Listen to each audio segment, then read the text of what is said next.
Chers amis, bonjour. Je suis très heureux d'être avec vous aujourd'hui.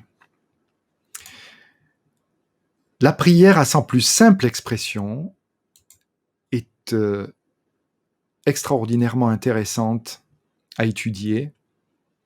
Il s'agit de réconcilier un petit peu les personnes qui ne sont pas tout à fait familières avec certaines conceptions de la prière. Nous allons aborder ensemble des éléments fondamentaux, des éléments qui pourraient constituer, on va dire, tout ce qu'il y a de plus important à retenir pour la prière. Et pour cela, nous allons aborder la prière sous un angle extrêmement simple qui est d'une part celui qui est donné par l'Évangile et par l'enseignement des esprits. La prière est mentionnée à de très nombreuses reprises dans l'Évangile comme étant un élément de communion, et nous citerons dans notre présentation des éléments tirés de l'Évangile selon Matthieu et de l'Évangile selon Marc. Nous visiterons bien sûr également l'enseignement des esprits, avec principalement l'Évangile selon le spiritisme. L'Évangile selon le spiritisme qui contient un grand nombre d'explications et de clarifications sur la valeur morale de l'Évangile, vue du point de vue des esprits supérieurs. Alors, chers amis, commençons tout de suite notre petit voyage avec Marc. Le chapitre 11, verset 24, tiré donc de l'Évangile, « Quoi que ce soit que vous demandiez dans la prière, croyez que vous l'obtiendrez, et il vous sera accordé. » Ce qui est extraordinaire avec cette affirmation, c'est que déjà on acquiert la certitude que tout ce que nous demandons, nous l'obtiendrons. Et par là même établit un lien très important entre la créature et le Créateur. Nous voilà donc rassurés et surtout confortés dans l'idée de la bonté et la miséricorde divine, nous permettant de demander et d'obtenir. Alors, selon l'enseignement de Jésus, tiré des évangiles, quelles qualités pouvons-nous attendre ou devrions-nous mettre dans la prière pour que cette prière soit agréable aux yeux de Dieu? Dans l'Évangile selon le spiritisme, ces trois aspects qui sont cités ici sont mis en relief dès le début du chapitre 27. Chapitre 27 qui est consacré à la prière avec le titre « Demandez et vous obtiendrez ». Premièrement, l'humilité. Deuxièmement, la concision. Et troisièmement, une prière dite dans le pardon et la charité. Examinons ces aspects de plus près ensemble. La prière doit être dite avec humilité, et pour illustrer ce propos, les esprits supérieurs nous proposent la parabole du pharisien et du publicain, une parabole connue qui met en évidence deux attitudes de posture assez caractéristiques. Cette parabole nous enseigne que deux hommes qui étaient partis pour prier, l'un pharisien et l'autre publicain, eh bien, se mirent à prier dans des conditions très différentes. Le premier, se tenant debout, priait en lui-même « Mon Dieu, je vous rends grâce de ce que je ne suis point comme le reste des hommes, qui sont des voleurs, injustes et adultères, ni même contre ce publicain. Je jeûne 2 fois par semaine, je donne la dîme de tout ce que je possède. » Et le publicain, dans une attitude très différente, « Mon Dieu, ayez pitié de moi qui suis un pécheur. Je vous déclare nous dit l'évangéliste, que celui-ci, rapportant les propos de Jésus, s'en retourna chez lui justifié et non pas l'autre, car quiconque s'élève sera abaissé, et quiconque s'abaisse sera élevé. Devant l'importance de cet exposé par le biais de cette parabole, nous tirons l'enseignement de ce que l'humilité obtiendra toujours les faveurs de Dieu. Alors que d'autres sont plutôt enclins à vouloir pointer du doigt les défauts des autres au lieu de voir les siens propres. D'ailleurs, l'explication qui est donnée un petit peu plus loin dans l'Évangile selon le spiritisme nous donne cet enseignement sans équivoque. Priez avec humilité comme le publicain, et non avec orgueil, comme le pharisien. Examinez vos défauts et non vos qualités, et si vous vous comparez aux autres, cherchez ce qu'il y a de mal en vous. Une attitude souvent et fréquemment rencontrée de personnes étant constamment dans la critique, cherchant les défauts chez les autres, les exposant ainsi quelque part au public, alors qu'ils ne voient pas eux-mêmes souvent les propres défauts qui sont les leurs. Et même dans la prière, adopter ce genre d'attitude, bien entendu, est contraire aux enseignements moraux les plus élémentaires. L'humilité, donc, cette qualité première, une qualité qui toujours rencontrera les faveurs du divin. La deuxième qualité, c'est la concision, une prière concise.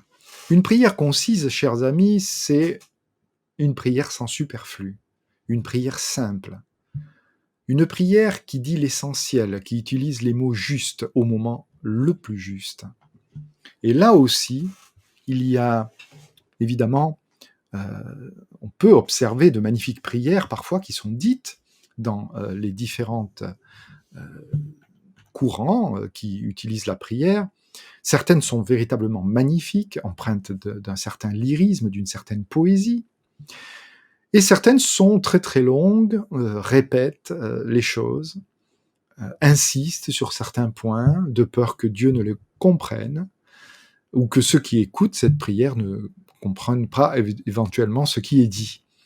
Alors les gens se sentent obligés de répéter, de redire, d'insister.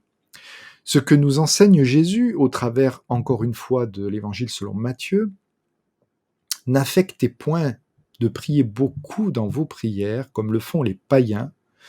Vous savez, les païens, à l'époque, tous ceux qui croyaient en de multiples autres divinités, dans les différentes civilisations, avaient l'habitude de répéter des formules, de les répéter inlassablement, plusieurs fois, pour être sûr que le Dieu auquel ils s'adressent entende bien. Et plus ils la répétaient, plus ils imaginaient que cette formule aurait de la force. Donc, dans Matthieu, Jésus reprend qu'ils s'imaginent que c'est par la multitude des paroles qu'ils sont exaucés. Ne vous rendez pas donc semblable à eux, parce que votre Père sait de quoi vous avez besoin avant que vous le lui demandiez. La concision, chers amis, c'est la précision, c'est d'éviter le superflu, de rester dans la simplicité. Une prière ne demande pas forcément une érudition et une connaissance extraordinaire, mais demande de faire preuve de sensibilité, de simplicité, et d'éviter toutes les formules redondantes. Je vous propose maintenant d'aborder un aspect non moins important que les deux premiers, qui est le contexte de pardon et de charité. Un contexte fondamental avec des implications extraordinaires, dont la prière, bien entendu, fait partie. Toujours avec l'Évangile, ici selon Marc, qui nous fait le rappel suivant. Lorsque vous vous présentez pour prier, si vous avez quelque chose contre quelqu'un, pardonnez-lui, afin que votre Père, qui est dans les cieux, vous pardonne aussi vos péchés. Si vous ne pardonnez, votre Père, qui est dans les cieux, ne vous pardonnera point non plus vos péchés. Il est donc essentiel de comprendre ici que l'on attend de nous quelque chose lorsque nous nous mettons en prière. Précisé d'ailleurs dans la suite Avant de prier, si vous avez quelque chose contre quelqu'un, pardonnez-lui, car la prière ne saurait être agréable à Dieu si elle ne part d'un cœur purifié de tout sentiment contraire à la charité. Ces deux passages sont l'un tiré de l'Évangile selon Marc, chapitre 11, et l'autre tiré de l'Évangile selon le spiritisme, plus précisément d'un commentaire d'un esprit. Ce qui est important ici, c'est de comprendre que l'Évangile selon le spiritisme, dans ce chapitre 27, nous dit 2 fois l'importance du pardon et d'exercer donc la charité envers notre prochain. Cette charité qui est si importante pour les spirites. Rappelez-vous, or la charité point de salut. Eh bien cette charité commence ici. Elle commence avec ce simple sentiment de ne garder aucune rancune, de s'efforcer véritablement de faire taire en nous ce désir de critique, ce désir de conflit, ce désir même de vengeance, et d'accorder son pardon. Une prière ne saurait être agréable à Dieu, chers amis, si elle ne part pas d'un cœur purifié de tout sentiment contraire à la charité. Et plus particulièrement nous, spirites, pour qui la devise « Or la charité point de salut » est essentielle, témoignant ainsi du commandement minimal d'aimer nos frères, de nous aimer les uns les autres, qui correspond à l'enseignement le plus pur et le plus sublime donné par l'Évangile et par Jésus. Dans l'Évangile selon le spiritisme, il est fait mention de l'efficacité de la prière, dans un sous-titre donc du chapitre 27, et je vous propose de parler de cette efficacité. L'efficacité de la prière commence par la compréhension du fonctionnement de la prière. La prière est une demande de moyens. Elle n'est pas une demande de fin. Nous avons notre part à faire, chers amis. Une part qui est essentielle. Ici, dans l'Évangile selon le spiritisme, chapitre 27, paragraphe 4, nous avons un texte très intéressant qui nous porte à réfléchir. Ce qu'il lui accordera encore, ce sont les moyens de se tirer lui-même d'embarras. Donc là, on est vraiment devant quelque chose d'extrêmement clair, les moyens de se tirer lui-même d'embarras. Il y a donc quelque chose de proactif, à l'aide des idées qu'il lui fait suggérer par les bons esprits, lui laissant ainsi le mérite. Il assiste ceux qui cèdent eux-mêmes, selon cette maxime, aide-toi et le ciel t'aidera. Et non ceux qui attendent tout d'un secours étranger sans faire usage de leurs propres facultés, mais la plupart du temps on préférerait être secouru par un miracle sans n'avoir rien à faire. Chers amis, c'est un aspect fondamental de la prière qu'il est vraiment très important de répéter. Cet aspect fondamental est le suivant. La prière est une demande de moyens. Lorsque nous demandons de l'aide, ce que nous demandons, ce sont les moyens d'atteindre notre objectif, et non pas que celui-ci, comme par miracle, soit accompli, sans que nous ayons le mérite de nos propres actes. Je suis sûr que cela vous rappellera sans doute un petit peu le principe d'une vie au cours d'une incarnation, où nous avons notre part à faire dans toutes les épreuves auxquelles nous sommes confrontés. Nous demandons de l'aide, mais le progrès moral s'acquiert par notre propre force, il s'acquiert par notre propre labeur, par notre propre travail. Tout ce que nous entreprenons est toujours comme les deux faces d'une médaille. Il y a la part du ciel et la nôtre. Aide-toi et le ciel t'aidera. Je me rappelle un jour d'un guide spirituel m'ayant donné ce message alors que je m'inquiétais pour quelque chose. Et l'inquiétude venait frapper un petit peu à ma porte sur des actions que je devais mener. Et le guide m'a répondu avec simplement 2 mots. Prudence et confiance. Je me suis demandé pourquoi ces 2 mots. Eh bien, ces 2 mots résument exactement ce qui est dit ici. La prudence, chers amis, c'était ma part, ma partie. La confiance, c'était celle du monde spirituel. Comme ces deux faces d'une médaille, aide-toi et le ciel t'aidera. Cela voulait dire que la prudence était de mon propre fait et que je devais mettre en œuvre quelque chose de façon prudente. Et cela était de mon propre ressort, tandis que la confiance, c'était la foi que j'avais en les bons esprits pour me guider dans ces actions. La prière reste une demande de moyens nécessitant la mise en œuvre de votre propre action. Et de ce fait, vous en retirerez tout le mérite. J'ai trouvé intéressant de citer le conseil de Lysias dans le livre Nos Solars au chapitre 7. Venant ajouter encore de nouveaux conseils pertinents pour rendre la prière efficace.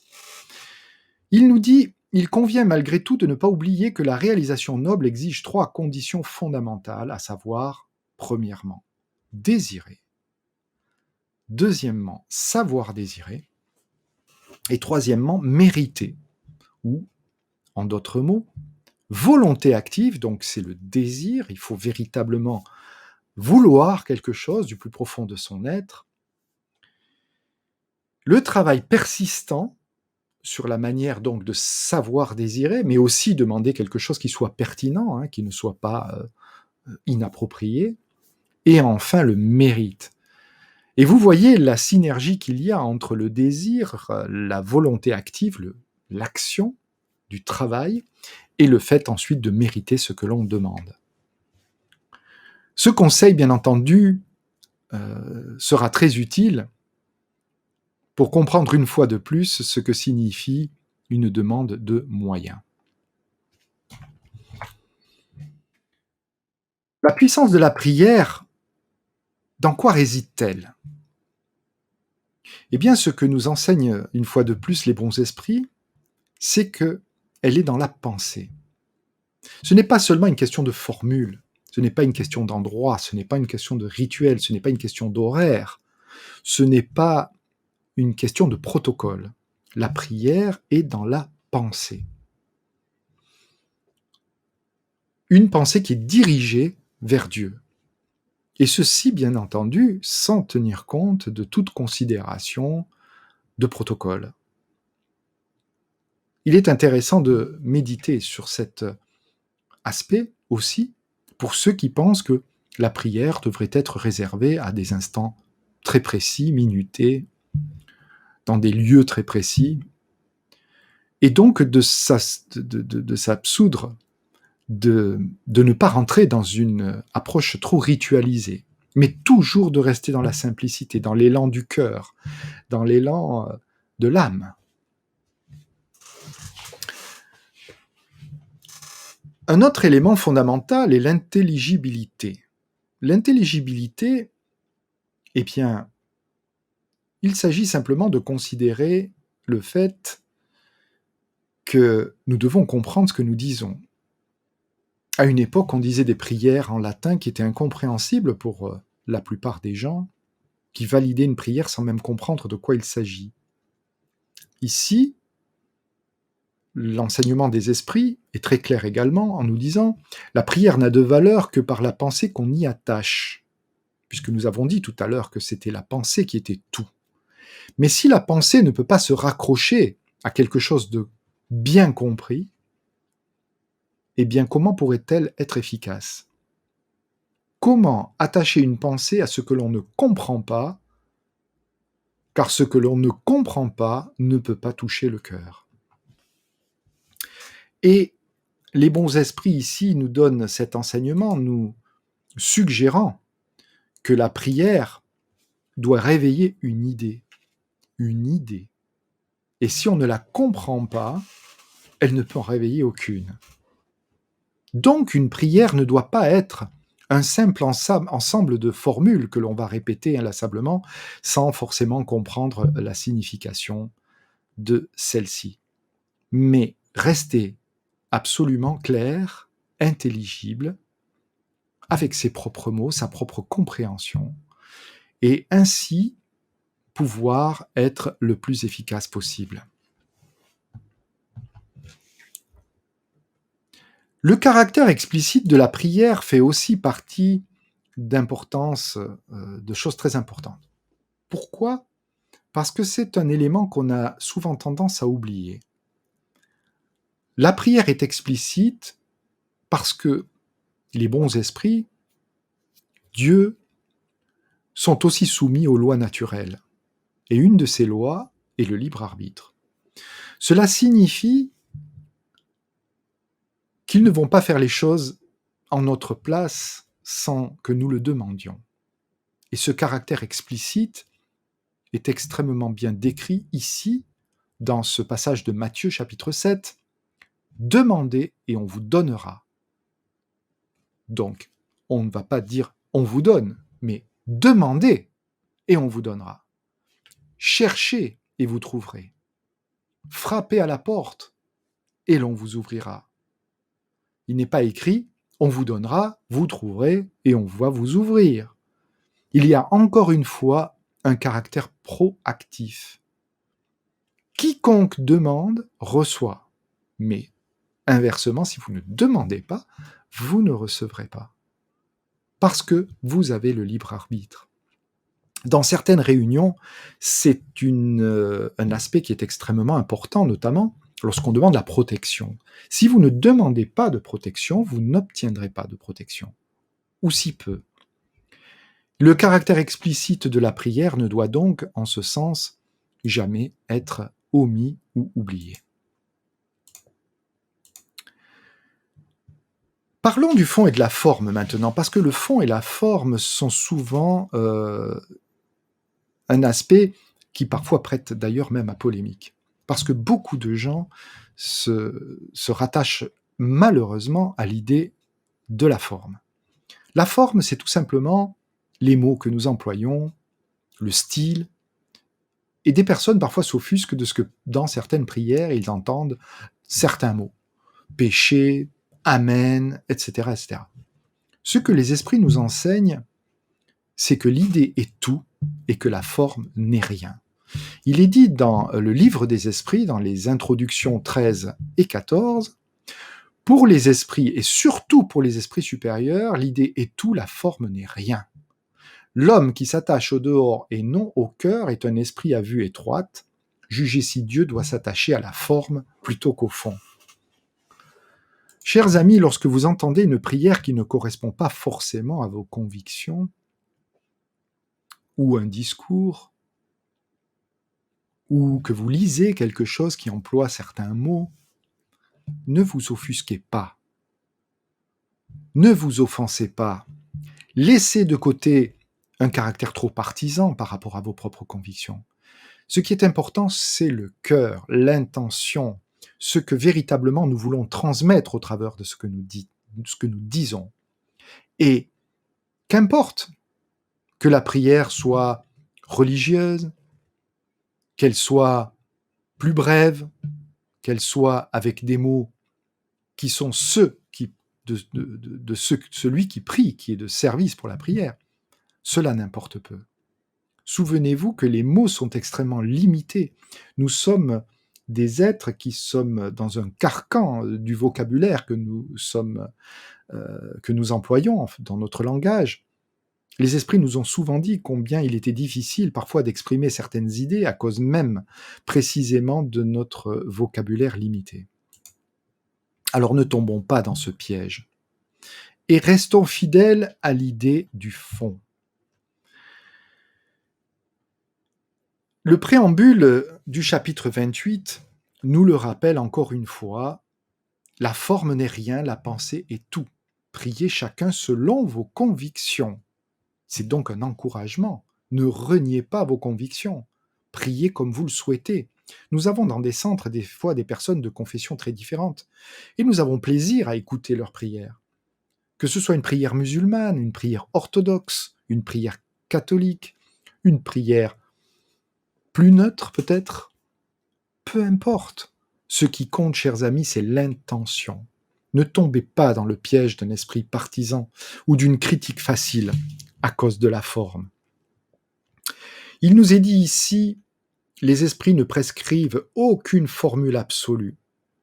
Car lorsque nous lisons des prières, c'est important de le dire aussi, par exemple, vous avez le recueil de prières qui est en fin du volume de l'Évangile, vous avez les prières de Léon Denis, mais des gens nous parlent d'autres recueils de prières, de l'abbé Julliot ou d'autres qui sont aussi plus ou moins connus.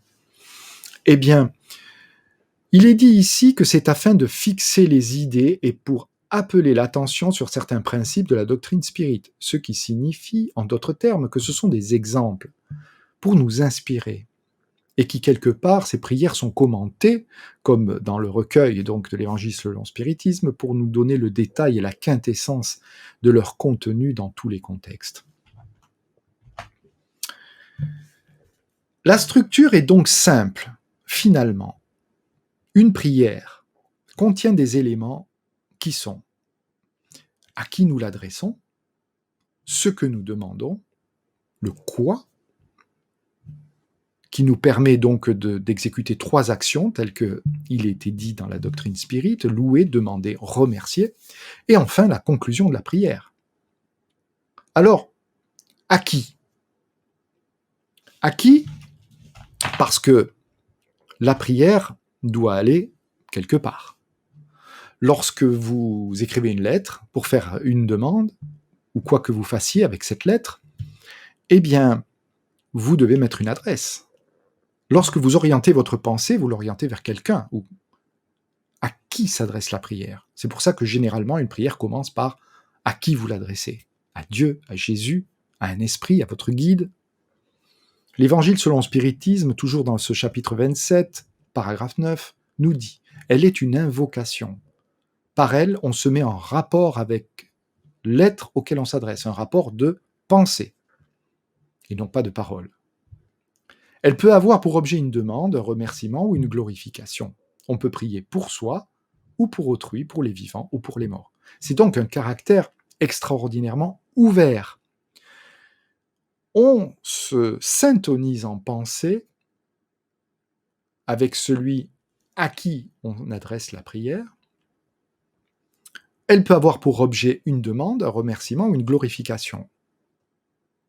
Au cours de la prière, bien entendu, demande, remerciement et glorification peuvent être employés exclusivement ou conjointement avec les autres. On peut prier pour soi-même ou pour autrui.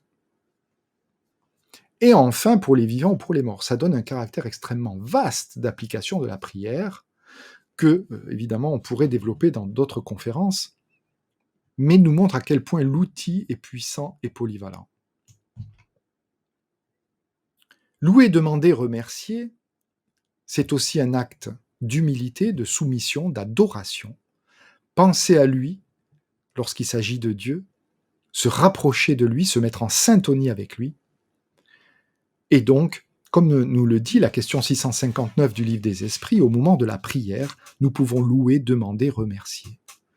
On loue le Seigneur pour, quelque part, glorifier son nom, glorifier sa grandeur, de la création, de ce qu'il nous permet de vivre, d'apprendre, d'évoluer, de se rapprocher de lui. Demander lorsque nous sommes aussi dans le besoin, la difficulté, et enfin remercier pour toutes les bonnes grâces que nous recevons. Parlons maintenant un petit peu de la conclusion de la prière. La conclusion est que rien ne peut se faire sans la volonté de Dieu. C'est un élément fondamental qui est repris par certaines formules qui généralement concluent les prières. Ces formules, eh bien, la plus connue est bien sûr de dire Amen. Amen est tiré de l'hébreu et signifie « ainsi soit-il », que cela soit vrai, se vérifie, mais aussi en vérité. Rappelez-vous, chers amis, le fond et non la forme. Certaines personnes pourraient dire « Ah oui, mais Amen, c'est religieux, ça vient de l'Église, etc. » Encore une fois, le fond est plus important que la forme. Amen est une façon de dire « ainsi soit-il ». Si vous n'êtes pas à l'aise avec cette forme, vous pouvez dire « ainsi soit-il ». Vous pouvez dire merci, vous pouvez dire simplement ce qui sort de votre cœur à ce moment-là pour la conclusion. Ou simplement un silence, parfois, vaut mieux qu'un long discours. Ne vous attachez point aux formules, chers amis. Mais la conclusion d'une prière est un petit peu cette ponctuation caractéristique, ce point d'orgue émotionnel, où implicitement, dans le cas de Ainsi soit-il notamment, ou de Amen, nous disons que cette prière est soumise à la volonté de Dieu. Chers amis, ces éléments étant donnés, vous voyez à quel point nous pouvons penser que la prière est empreinte d'une grande simplicité et doit être dite avec des qualités, au demeurant très simples. Nous avons parlé d'humilité, de concision, nous avons parlé de pardon et de charité, qui sont cela même les qualités que nous tentons de cultiver en tant que spirites dans notre réforme intérieure, pour nous améliorer chaque jour, pour être fidèles à nos convictions. Nous avons parlé aussi de ce qui en fait une prière efficace, avec tous ces éléments, l'intelligibilité, le fait d'éviter le superflu. Et bien maintenant, nous allons nous pencher sur le modèle ultime. Ce modèle ultime qui a été proposé par Jésus. L'exemple de Jésus, c'est tout simplement le Notre Père. Le Notre Père qui est donné dans Matthieu, chapitre 5, versets 9 à 13, et qui est illustré notamment dans le chapitre 28 de l'Évangile selon le spiritisme, où il est fait un rappel de ce qui constitue les éléments de l'oraison dominicale. Alors je précise, ici vous pouvez voir sur le slide Bible Osterwald, que peut-être cela pourra faire d'ailleurs l'objet d'une conférence à part entière, mais que Kardec utilise deux Bibles dans l'Évangile selon le spiritisme pour ses citations. La première est celle de Lemestre de Sacy, et la seconde est la Bible Osterwald. Certaines fois, la Bible Osterwald est plus précise, et d'autres fois, il utilise plutôt la Bible de Sacy, qui, à son époque, était une Bible qui était très populaire. C'est pourquoi, dans un autre Père, en fonction des variations liées à des éditions de la Bible qui sont différentes, vous trouverez quelques petites différences dans la façon de dire le Notre Père. Donc, si vous ne retrouvez pas les mots exacts que vous avez l'habitude d'entendre, que ce soit dans certains moments donc du Notre Père, ou sur la formule, certaines fois il y a un tutoiement, d'autres fois c'est plutôt un vouvoiement, et d'autres petits mots aussi, comme offense par rapport à péché, ne vous en inquiétez pas. Rappelez-vous que seul le fond compte et non pas la forme. Mais l'idée reste toujours authentique. Examinons le Notre Père, chers amis, ensemble comme une prière. Et abordons l'enseignement des esprits un bref instant avant de faire cette prière. Les esprits qui nous disent dans le paragraphe 2 du chapitre 28 qu'ils ont eux-mêmes recommandé de positionner l'oraison dominicale au début du recueil, disant que cette prière vient de Jésus et que cela fait déjà une bonne raison, étant notre modèle, mais parce que elle est un modèle de concision, un chef-d'œuvre de sublimité dans sa simplicité. Rien qu'avec le Notre Père, chers amis, nous avons tout ce dont nous avons besoin. Et ces mêmes esprits continuent toujours pour nous commenter en disant « Elle résume tous les devoirs de l'homme envers Dieu, envers lui-même et envers le prochain. » Le Notre Père renferme une profession de foi, un acte d'adoration, de soumission et la demande des choses nécessaires à la vie et le principe de charité. il est important de ne pas oublier que la prière est aussi un formidable moyen de s'élever, de se connaître.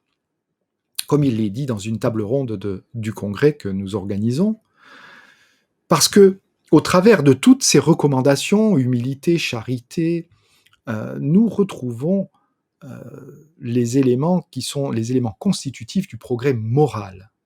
Et ce progrès moral, chers amis, qui est cher à notre cœur, puisqu'il est l'objectif du spiritisme, l'amélioration des hommes. L'amélioration, c'est la mise en œuvre de la charité. Et c'est la mise en œuvre du commandement divin le plus simple. Aimez-vous les uns les autres, comme Dieu vous a aimé. Je vous invite à aborder maintenant cette prière, ensemble, en communion et en syntonie avec Dieu. Notre Père qui êtes aux cieux, que votre nom soit sanctifié. Parce que nous croyons en vous, Seigneur, parce que tout révèle votre puissance et votre bonté, et que tout dans l'univers témoigne de votre sagesse, de prévoyance, parce que vous êtes un être grand et sage.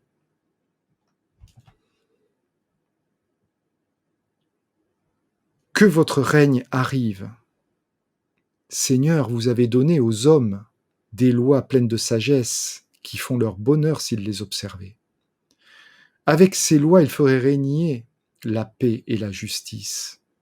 Et un jour viendra où, selon votre promesse, tous les pratiqueront, alors l'incrédulité aura disparu, tous vous reconnaîtront pour le souverain maître de toutes choses, et le règne sera de vos lois, sera votre règne sur la terre. Que votre volonté soit faite sur la terre comme au ciel. Car Seigneur, vous avez donné aux hommes des lois pleines de sagesse qui feraient leur bonheur s'ils les observaient. Avec ces lois, il ferait régner entre eux paix et justice. Et un jour viendra où, selon votre promesse, tous la pratiqueront, et alors l'incrédulité aura disparu, tous vous reconnaîtront pour le souverain maître de toutes choses, et le règne de vos lois sera votre règne sur la terre. Donne-nous notre pain chaque jour. Donnez-nous aussi la nourriture pour l'entretien des forces du corps et la nourriture spirituelle pour le développement de notre esprit. Puisque la loi du travail est notre condition sur la terre, donnez-nous le courage et la force de l'accomplir. Donnez-nous donc, Seigneur, notre pain de chaque jour, c'est-à-dire les moyens d'acquérir par le travail les choses nécessaires à la vie, car nul n'a droit de réclamer le superflu. Pardonne-nous nos offenses comme nous aussi nous pardonnons à ceux qui nous ont offensés. Car Seigneur, chaque infraction à vos sublimes et parfaites lois naturelles sont une offense envers vous et une dette contractée qu'il nous faudra tôt ou tard acquitter. De quel droit réclamerions-nous votre indulgence si nous en manquons nous-mêmes à l'égard de ceux de qui nous avons à nous plaindre? Donnez-nous, ô mon Dieu, la force d'étouffer dans notre âme tout ressentiment, toute haine, toute rancune. Faites que la mort ne nous surprenne pas avec un désir de vengeance dans le cœur. Béni soit votre nom, Seigneur, de nous avoir appris que notre sort n'est point fixé irrémédiablement après la mort. Ne nous abandonnez pas à la tentation, mais délivrez-nous du mal. Donne-nous la force de résister aux mauvais esprits qui tentent de nous troubler, de nous détourner de la voie du bien, en inspirant en nous ces mauvaises pensées. Soutenez-nous dans nos faiblesses. Inspirez-nous par la voix de nos guides, de nos anges gardiens, et nous donnez la volonté de corriger ces imperfections afin de fermer aux esprits impurs l'accès de votre âme. Ainsi soit-il. Et plaise à vous, Seigneur, que nos désirs s'accomplissent, mais nous nous inclinons devant votre sagesse infinie sur toutes les choses qu'il ne nous est pas donné de comprendre, qu'il soit fait selon votre sainte volonté et non selon la nôtre, car vous ne voulez que notre bien, et vous savez mieux que nous ce qui est utile. Chers amis, merci. Merci pour ce merveilleux moment de syntonisation et de vibration spirituelle passée en votre compagnie.